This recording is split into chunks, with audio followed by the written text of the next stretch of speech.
Amfanin kanumfari ma gindin mu mata. Ina ma kina son gindin ke dinga kanshi ki ji kina kamshi, mijin ke zo shan gindin ke dinga jin wani kanshin daɗi yana bugunsa.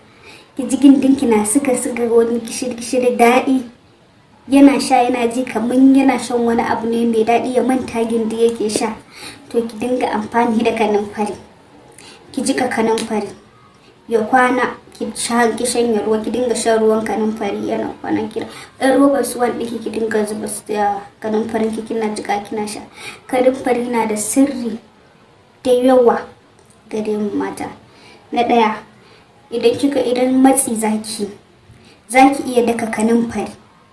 Ki samu ƙaro, ki samu man shanu ko man kaɗai, man zaitun, man zaitun,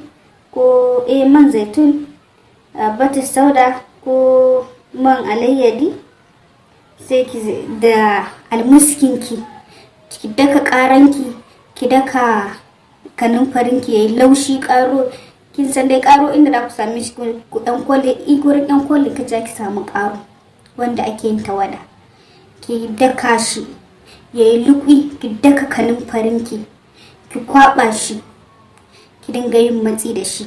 Subhanallah, da zafi dan zafi, musamman in kina da infection zai dinga miki zafi, amma in kika jure hajiya ta zaki ji daɗi.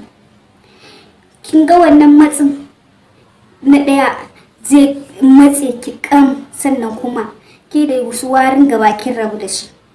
Kanumfari zai kashe miki duk wasu ƙwayoyin cutar da zai shiga miki, zai dinga kawar da duk wani odo da gindi zai yi. Kanumfari zai kawar miki da shi, musamman kuma kina sha dama. Bayan kin gama matsi da wannan haɗin da kika yi na kanumfari da ƙaro da man kaɗai da man zaitun da miski ɗinki, kin kwaɓa su, kin yi matsi kamar minti 30 haka, kin cire, kin samu ruwan ɗumi kin wanke gurin, sai ki samu kanumfari ki hure a gaushi, ki samu gaushinki sai ki zuba kanumfari a ciki. Kin ga turaren kanumfari kenan, sai ki raba kafa ki sa a cikin bokiti, ki zuba kanumfari wuta a bokiti kasko, kika sa shi a ɗan bokitin da ake iya zama a kai, sai ki rufe ki zauna, ki buɗe gindin nan gawayin wannan wuta turarin kanumfarin ya gasa ki, ya gasa gindin nan, ya gasa shi. Hajiya idan kika gama, in zaki iya ki samu zuma da almiski ki sa, in kika sa shi ma minti 5 ki wanke da ruwan ɗumi. Wallahi idan ya hau kanki, ke da kanki shi kansa irin ihun da zai dinga yi, irin birnin da za ki kai shi na daɗi, zai ce subhana, wannan ba ita ce wacce ya saba ci ba. Zan ki ga kin wuce raini, ya ci ki ya ji daɗi, ki ci shi ki ji daɗi. Haka ake yi. In kika iya gyaran kanki zai yi wuya. Na san dama abin da mata ba ma san ji shine kishiya. To idan kika rike martabar wannan gurin, kin ga gindi yana daga cikin abin da yake rike namiji. Wani zaki ji ana cewa ai ba cin gindi bane yake rike namiji, halinki ne ke rike namiji. Kwarai halinki ne ke rike namiji, amma akwai cin gindi.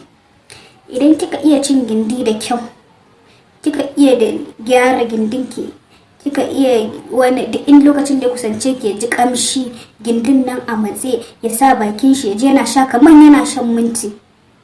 Nono wannan sun tsatsaya sun yi bulbulbul abin su, yana tsotsansa sai kina kina mushi nishi, kina kisisina, kina shagwaba. Wallahi kishiya dai in dai ba Allah ya kaddara sai an miki ba, to ko sai dai ki ganta a hanya. Sannan kuma ko da an Allah ya kaddara an miki kishiya, to kin wuce raini. Musamman ma in ba ta iya gyaran jiki ba, za ki ga kwana 2 an gudu daga gurinta an dawo gurinki. Ki dai ki dage kawai ki rike martaba ki gyara jikinki, ki gyara gida, ki zama mace mai tsafta. Ɗakin ki kalkal kullun kina cikin ƙanshin turare. Kar ki bari wadan kina da yara a ce soyayya ta mutu kuma a gurin ki kin zama ɗaki kace a'a. Ki gyara ko ina, ki tattara kayan nan. In kina da kayan yara, in ƙanana ne ki wanke su, ki dinga ninke musu, kina ajiye musu a gefen su daban. namijinki daban, kayan shi tsaf tsaf tsaf, naki tsaf tsaf tsaf, na ƴaƴanki tsaf tsaf tsaf. Idan ma sun dan manyan ta yaran sun girma, sa su wanke su gyara abin su, ki zama gidanki tas. Kishiya sai dai ki ji labari. Gindin nan shine kawai, kin ma iya cin gindi Hajiya. In kika iya cin gindi, kin iya tafi da mijinki.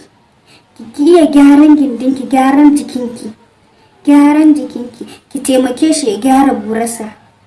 Idan burarsa irin mai langwabe wannan ce, ga sunan abubuwa da dama da zaki hada ki taimaki mai gidanki, ko da a cikin ti ne ki sa mishi ya sha, gindin nan ya tashi ya tsaya, a bada sabis, a yi aiki mai kyau, ki ji daɗi ya ji daɗi.